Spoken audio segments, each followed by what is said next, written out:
Hola, ¿qué tal? Muy buenas noches. En México, nuestro gran país, cerca de 2.3 millones de personas padecen pérdida auditiva.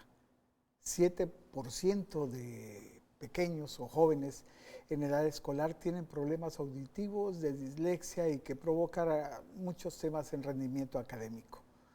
Hoy aquí en Diálogos estamos para platicar con una experta en problemas del audio y del lenguaje, la maestra licenciada Sara Selma Jacome, quien va a platicar con nosotros de estos temas muy recurrentes en la vida diaria y que pareciera que están ahí en el limbo, que a muchos mexicanos, muchas familias no quieren enfrentarlo o tardan en darse cuenta de una situación. Sarita, permíteme la expresión porque nos conocemos desde hace mucho tiempo y quisiera que esta fuera una charla, pues una plática de amigos y que la gente conociera un poco a profundidad lo que está pasando con los problemas del lenguaje y temas auditivos. Claro que sí, con mucho gusto, buenas noches, muchísimas gracias por haberme invitado y es un privilegio estar aquí contigo y disfrutar esta charla. Sara, eres sin duda una experta. En Veracruz estuvimos investigando, hay pocos lugares donde se pueden atender este tipo de problemas. Coatzacoalcos tiene uno, Ecoslan, ella tiene desde hace 21 años un espacio donde atiende a niños con este tipo de problemas. Pero un poco para entrar en materia, es más común de lo que creemos. Muchísimo más común.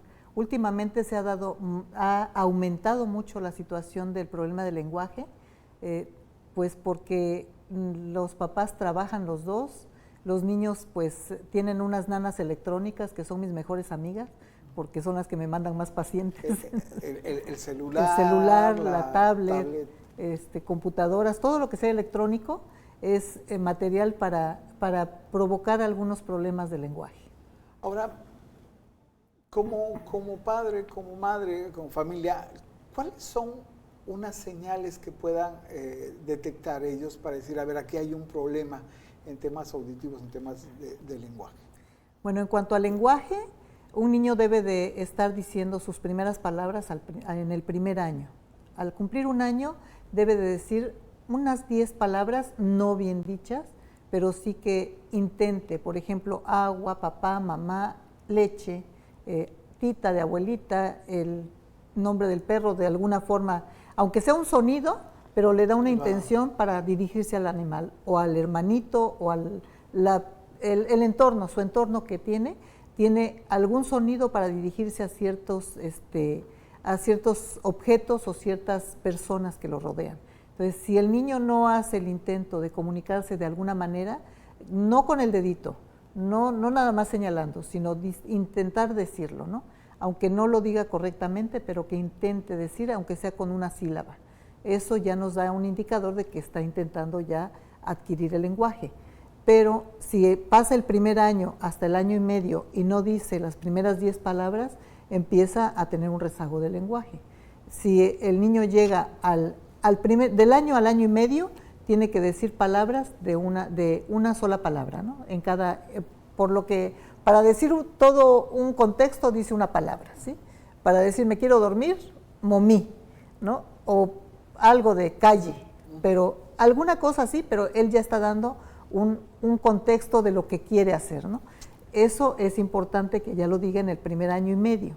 Del año y medio a los 2 años y medio debe de decir 2 palabras en cada enunciado, ya empieza a ser enunciados. Entonces puede decir mamocalle, ¿no? No tiene que decirlo correctamente todavía. El notita. Sí, articular, digamos, ya un enunciado. Sí, entonces 2 palabras tiene que decir a los 2 años y de los 2 años y medio a los 3 el lenguaje se dispara tremendamente y empiezan a construir ya enunciados más complejos. Que también hay los casos donde los niños no pasan por este proceso a veces de decir más las palabras, casi luego lo dicen de manera correcta, ¿no? Y de manera muy fluida sin tener que llegar a los 2 años. Sí, ¿no? Sí, pero es muy raro, ese es otro punto, pero el niño que va en su desarrollo normal, va haciéndolo, no se puede saltar etapas, ¿sí? Igual, Si un niño no gatea, si un niño no hace algunas actividades que debería de hacer en sus primeros meses, el niño está teniendo un rezago motriz y que le va a afectar en el lenguaje. A ver, en tu experiencia y conocimiento, ¿cuáles son los problemas más frecuentes, digamos, de estos trastornos? Antes de entrar a la entrevista nos dabas los nombres y el nivel de afectación que pueden tener. Sí, un niño que tiene un niño aprende más palabras de las que puede decir. Entonces, él va comprendiendo por el lenguaje que está escuchando de sus padres, en su lengua materna, ¿no? Si le estamos hablando cada vez que va a comer, el niño, aunque le estemos amamantando, el niño le estamos hablando de que mi vida, mi amor y qué bonito, y todo lo que una madre chiquea al bebé, eso le está sirviendo para que el niño esté estimulando su lenguaje. Y de ahí en adelante, él empiece a tratar de construir. Y cuando empieza, el niño debe de empezar primero con vocales, luego con sílabas y luego ya con palabras. Entonces, cuando vemos que un bebé a los 2, 3 meses está haciendo el a y está el sonsonetito ese del y que empiezan y que dice uno, ay, mi bebé cómo habla y que me cuentas y todo eso, eso es la preparación para el lenguaje. Después empiezan con el ta, ta, ta, ta, pa, y ese es el balbuceo que ya va preparándose más para iniciar las palabras. Okay. Y al año ya dice el papá, sabe que ya un papá es de 2 sílabas y es lo que dice. Entonces empieza a decir, son palabras de 2 sílabas las que dice al año, ¿sí? Tiene que ser de 2 sílabas porque no puede decir más. Sí, papá, su cerebro no procesa todavía más, ¿sí? Entonces okay. Tiene que ser de 2 sílabas. Agua, papá, leche, aunque diga eche, o ete, pero ya está dirigiéndose a decir una palabra de 2 sílabas. Entonces, eso es muy importante que el niño lo procese y lo tenga. Si un niño pasa del año y medio y no está diciendo ninguna palabra, está diciéndonos que hay un rezago del lenguaje. Ahora, en este asunto de saber médicamente o genéticamente qué es lo que está provocando, o si hay un factor externo que no sea algo físico, que provoque que haya más casos en temas auditivos y del lenguaje. En temas auditivos, pues puede ser, hay diferentes situaciones que pueden provocar un daño auditivo. Puede ser genético, puede ser por un mal funcionamiento a la hora de nacer, en la hora del parto, que hayan usado forceps o algo y que dañen el área auditiva, o puede ser por un medicamento. ¿Sí? Si el niño, por ejemplo, ya tiene 3, 4 años y se empieza a enfermar mucho de gripes y le dan medicamentos que son penicilinas de la 4ª y 5ª generación, eso causa sordera profunda irreversible. Entonces, muchos de los sordos que conocemos que ya son grandes, son sordos por medicamento. Entonces, de que perdieron la audición porque estaban muy mal de neumonías o alguna situación grave y les dieron este medicamento por mayor beneficio, que es de que se muera a que quede sordo, pues mejor que quede sordo, ¿no? Pero sí no se les explica bien a los papás que hay medicamentos que producen sordera. Ahora, en tu experiencia en estos 21 años, ¿qué técnicas son las más propicias, las más adecuadas para tratar de solventar un poco los problemas en términos de lenguaje? En términos de lenguaje es, entre más pequeño el niño sea atendido para recuperar su lenguaje, es mejor, porque un niño que va con un rezago de lenguaje, se llama trastorno específico de lenguaje, siempre le va a provocar problemas de aprendizaje. Entonces, no hay que esperar a que llegue a un nivel de primaria para atenderlos, porque el área del lenguaje se cierra a los 7 años. Si no se atiende antes de esa edad, el niño va a cursar una primaria con rezago escolar y con fracaso escolar siempre. Y ya en la secundaria, pues, o abandona o sale mal de la secundaria. En tu experiencia, ¿hay reticencia de los padres por aceptar un problema de este tipo? Sí, hay reticencia porque muchas veces van al pediatra y le dicen, el niño no habla, y el pediatra les dice, es flojito. Entonces, no hay niños flojos y es necesario que se les atienda lo más pronto posible. Ahora, tú mencionabas hace rato, estas nanas tecnológicas están afectando. Muchísimo. ¿En qué sentido? Muchísimo, porque el niño, con tal de que no dé guerra, yo no sé, tú te vas de acordar porque pues te conocí chiquillo, entonces, ¿cómo jugaban en la calle? Claro. Entonces, corrían, hacían mucho ejercicio físico en la calle, entonces eso estimulaba mucho el lenguaje. Ahorita los niños no salen a jugar, entonces no los llevan a los parques tan fácilmente porque los papás trabajan. Claro. Entonces siempre están cansados y lógicamente el fin de semana pues tienen que arreglar la casa que no se pudo arreglar en toda la semana, ¿no? Entonces el niño es lo que menos atención se le da, no porque no se les ame, simplemente porque toman otras prioridades los papás y les compran una tableta o un celular para que el niño se entretenga y no moleste. Entonces, el estar el niño entretenido y centrando su atención solamente en un aparato electrónico, les quita todo lo que pudieran ellos estar desarrollando físicamente y mentalmente. Claro. Y bueno, nada más quisiera hacer una acotación. A Sarita tengo el privilegio de conocerla durante mucho tiempo y más de 33 años en carrera periodística.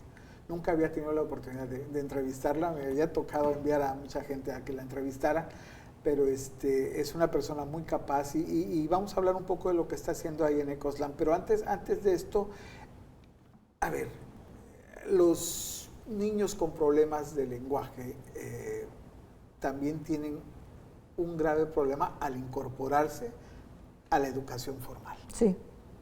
Platícanos un poco de esto. Sí, un niño que no se puede comunicar porque no puede hablar, en primera, los otros niños son crueles, no por maldad, sino porque es la naturaleza del ser humano, ¿no? Los niños dicen, con él no jugamos porque no puede hablar, y eso hace que se retraiga más el niño. Entonces, el niño se va inhibiendo y pues se le empieza a hacer un bullying que no es un bullying en sí de un chiquito de preescolar, ¿no? Pero que ya le dicen, con él no porque no habla. Claro. O lo empiezan a sobreproteger porque es el niño que no habla. Entonces, eso hace que él no tenga más estímulo para seguir hablando. Luego, en las escuelas no hay un centro psicopedagógico integrado en una escuela completo y de diario como para que esté estimulando el lenguaje del niño. Y luego, el equipo psicopedagógico pues es una psicóloga, una trabajadora social y nada más, las maestras, ¿no? Pero no hay un terapeuta de lenguaje específico. El psicólogo educativo pues sabe técnicas educativas para trabajar con el niño para que acceda al aprendizaje, pero no para el lenguaje. El lenguaje es algo muy específico que se tiene que trabajar de una manera especial para el niño y que hay que prepararse para eso, para ser pues terapeuta de lenguaje. Y eso, como dices tú, impacta en el rendimiento académico, sí, escolar de los jóvenes, porque pues, los maestros tampoco están capacitados, entonces el niño va teniendo, además de sus limitaciones pues, físicas de lenguaje, también un rezago educativo que le va a impactar finalmente su vida. Sí, porque el rezago del lenguaje no nada más es de que no pueda hablar. Hay tipos de rezago del lenguaje. Puede ser el expresivo, que es donde él no puede expresar lo que piensa, y está el de comprensión, que no puede comprender lo que le dicen, no entiende las instrucciones que se le dan. Y está el mixto, donde está que no puede expresar, pero tampoco comprende lo que le dicen. Entonces, si un maestro está trabajando con un niño con problemas de lenguaje y que tiene un problema mixto de lenguaje, el niño no va a comprender lo que la maestra le dice. Aunque le diga, mira, es que le tienes que pintar adentro del cuadrito, no tienes que salirte de la raya, el niño no comprende esa instrucción. Ahora, y tampoco se soluciona con que conozcan o aprendan el lenguaje de señas. No, porque la lengua de señas es para los niños con problemas auditivos, con discapacidad auditiva. Y la comprensión del lenguaje es que el niño que sí escucha, pero que no comprende, se le tienen que dar técnicas para que él desarrolle esa comprensión del lenguaje con algunas actividades psicomotoras, porque la lengua está conectada con brazos y piernas. Entonces, tenemos que mover todo el cuerpo para que la lengua se active. Entonces, tenemos que hacer actividades específicas para que el niño vaya conectando y reconectando su cerebro para poder integrar un lenguaje. Ahora, Sara, maestra, sin duda, lo que planteas tiene que ver con que hay un sistema educativo que, a pesar de que esté en el discurso, en la realidad no existe, no hay inclusión. No es un sistema tan inclusivo, pues. No, yo creo que hay un poquito integración. integran a los niños a las escuelas y la inclusión que hacen es, yo siempre digo, el método del cumplimiento. Cumplen con registrarlos en la escuela, pero mienten con decir que les pueden enseñar porque no se puede. No se puede atender a un niño con discapacidad y a niños con necesidades regulares, que todos los niños son individuales y hay que atenderlos de manera específica. Si un niño que no tiene problemas de aprendizaje o de lenguaje es complicado estar explicándole a un gran grupo, imagínate también a un niño sordo o a un niño ciego, a un niño con discapacidad intelectual. No se puede hacer ese tipo de cosas a mi modo de ver. Y es parte de lo que es tu labor dentro de COSLAL, ¿no? Tratar de integrar a estos niños o jovencitos a un reaprendizaje de lo que están viendo en la escuela, ¿no? Así es. Fíjate, y mira, por ejemplo, los niños que van con problemas de lenguaje a la escuela, que están en preescolar, que son mayormente los que atiendo, porque el lenguaje, te comentaba que el área del lenguaje del cerebro se cierra a los 7 años. Si no se atiende antes de los 7 años, el niño va a cursar una educación mediocre, porque va siempre a estar con fracaso escolar. Y el niño que se atiende antes de los 7 años, se puede regularizar su área de lenguaje. Hay que ver cuánto tiempo tiene de rezago de lenguaje, porque hay niños que me llegan con 6 años y tienen un rezago de 5 años. Entonces, en un año va a ser muy difícil que podamos activar ese cerebrito para recuperar esos 5 años que tiene de rezago de lenguaje. Entonces, sí, ahora hemos hablado del entorno, lo que de alguna u otra manera está afectando al niño, pero en casa, ¿cómo se vive la realidad de un niño? Digo, porque los padres tampoco están preparados para este tema. ¿Cómo se vive esa realidad? Fíjate que es, pues, chistosito, porque los papás, como son los papás, interactúan con el niño todos los días, ellos sí le entienden su media lengua que tiene el niño, ¿no? Precisamente ayer evalué a un niño y para él todo es tato. Entonces, zapato tato, gato tato, carro tato, payaso tato, ¿no? Todo es tato. Entonces, los papás les digo, ¿cómo hacen ustedes para comunicarse con él? Dice, es que nosotros sí le entendemos. Digo, sí, porque están conviviendo con él, como cualquier madre le entiende a su bebé cuando dice las primeras palabras y que todo el mundo dice, ¿qué dijo? Y la mamá dice, dijo esto. Entonces, ahí los papás sí le van entendiendo, pero no se han ocupado de ver que realmente el niño tiene un problema de lenguaje, un problema real de lenguaje. Si este niño que atendí ayer tiene 6 años, imagínate, está en primero de primaria. ¿Cómo se comunica con su maestra? ¿Cómo se comunica con sus compañeritos? Si lo único que puede decir es tato.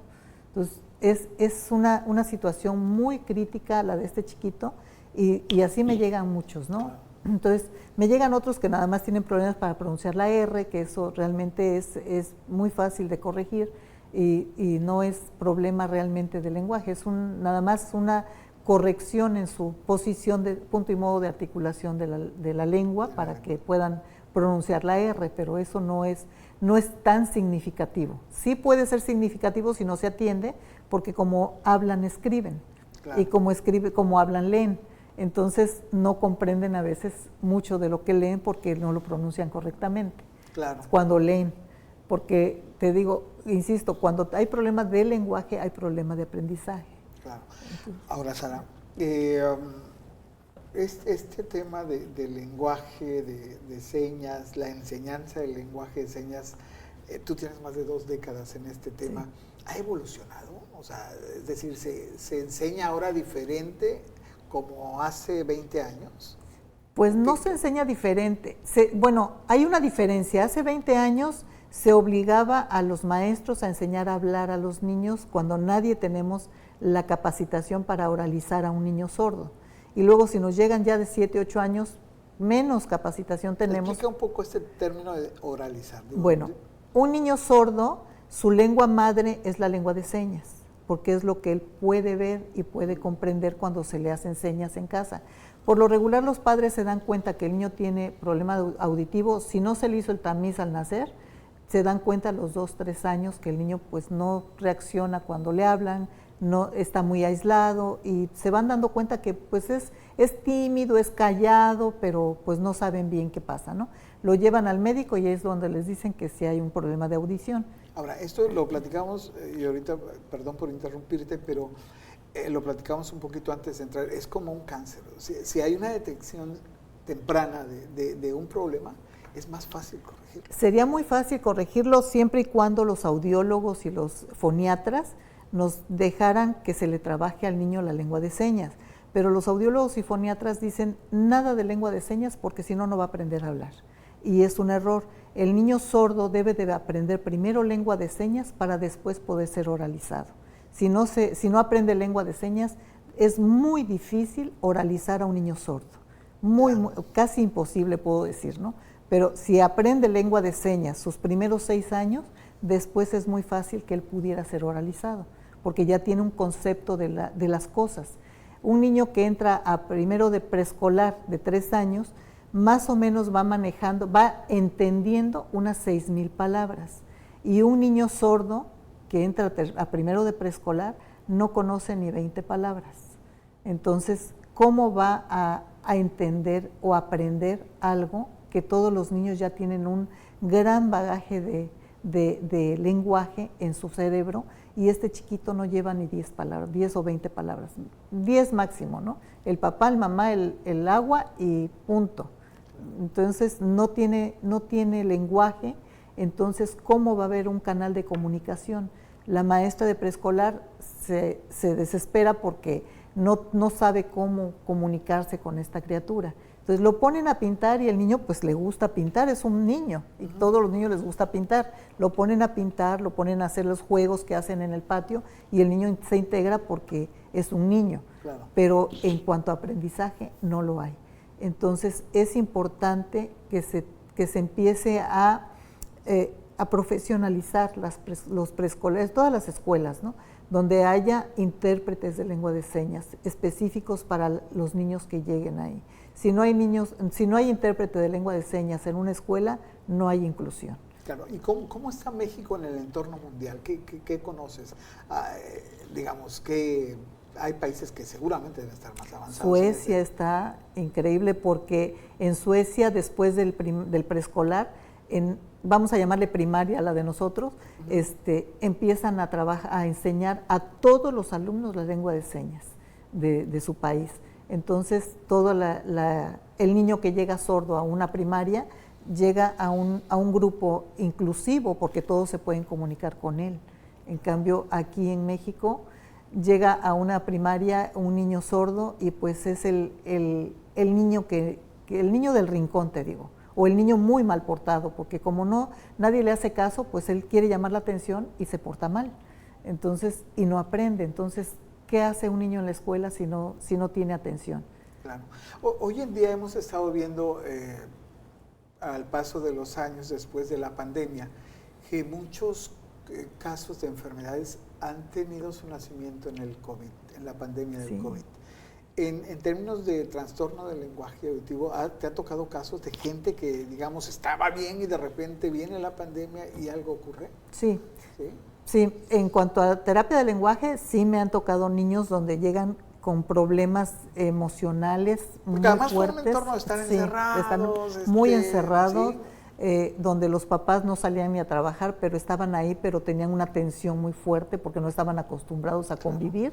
Y entonces los niños llegan con esas tensiones que se les provocó por ver que los papás se pelean y que hay situaciones difíciles en casa, ¿no? O que se divorcian porque se dieron cuenta que no se aguantaban, ¿no? Entonces, todo esto me ha llegado, pero también me han llegado niños sordos que fueron las mamás vacunadas y con exámenes que les han hecho se descubrió que fue provocado por la vacuna, la reacción que tuvo la vacuna en ellas. No quiero decir que en todas, y no sé, porque yo no trabajo medicina, ¿no? Pero tengo 3 niños que son sordos después de haber sido vacunadas las mamás. Sí, y ha habido, la pregunta venía porque hemos conocido algunos casos de otro tipo de trastornos, de enfermedades que se han generado a partir de la pandemia, ¿no? Ahora, quizá esta fue una de las primeras preguntas que debía haberte hecho, pero pero siempre hay tiempo para hacerla. ¿Cómo llegas a esta área? ¿Qué te inspira a decir, por qué me dedico a esto? Pues yo estaba trabajando en educación especial y era maestra primero de grupos integrados, luego maestra de apoyo en los salones donde había niños integrados con alguna necesidad especial. Y el gobierno decía, ahora se quitan los maestros de lenguaje, ahora vienen los maestros de lenguaje, se vuelven a quitar los maestros de lenguaje, y en una de esas quita y pon que hubo en algunas situaciones del gobierno, dijeron, ahora vuelve a haber maestras de terapia de lenguaje. Del grupo que tienen, escojan a alguien que pueda trabajar esto. Entonces, pues acá, como el Borolas, me aventaron, ¿no? Me aventaron y dijeron, ¿tú vas? Pues yo voy. Pues, ¿qué problema puede ser dar una terapia de lenguaje, no? Entonces, la inocencia de la ignorancia, ¿no? Claro. Entonces, no sabía yo.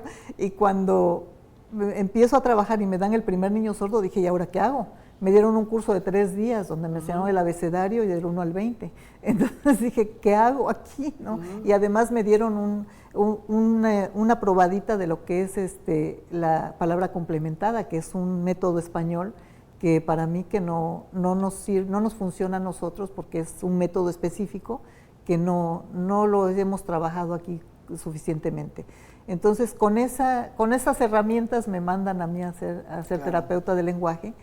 Y llego y me toca el primer niño sordo y dije, Dios mío, ¿qué hago? Casi me infarto ahí. Entonces dije, no puedo yo trabajar con esta criatura sin tener una preparación. Claro. Y me fui a estudiar la maestría por eso. Y fue como que me tocó la flauta que toqué así mágica y me encantó. De aquí soy, me ¿no? encantó. Me encantó el bueno, trabajo. ya más de 21 años trabajando Sí. en Ecoslan, pero también con una experiencia antes que te lleva a conocer un entorno donde yo creo que sí hay un término de gran satisfacción personal porque ves a la familia desde adentro, cómo está padeciendo un tema, ¿no? Sí.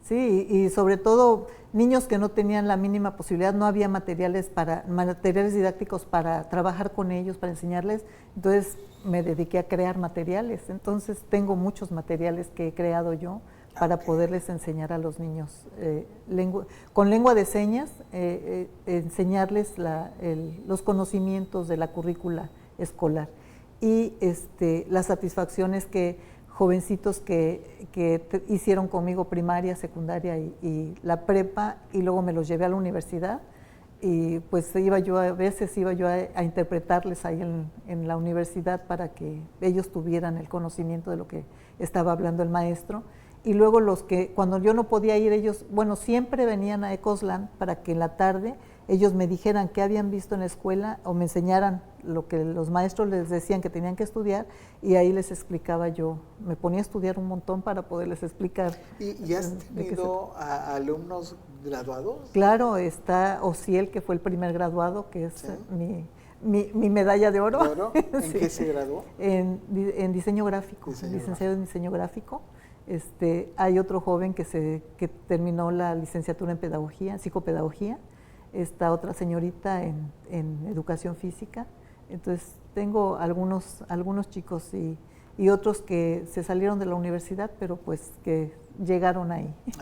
Pues este es un buen mensaje para las familias que tienen algún tipo de familiar con algún trastorno de este tipo y ver que las barreras que aparentemente existen pueden librarse siempre y cuando haya un profesional, porque tampoco es un tema que se pueda llevar tan fácilmente en la casa, como decir, somos autodidactas, nosotros lo hacemos. No es así. Es difícil, fíjate, en estos jóvenes que he estado integrando en las escuelas, he tenido que pelear mucho.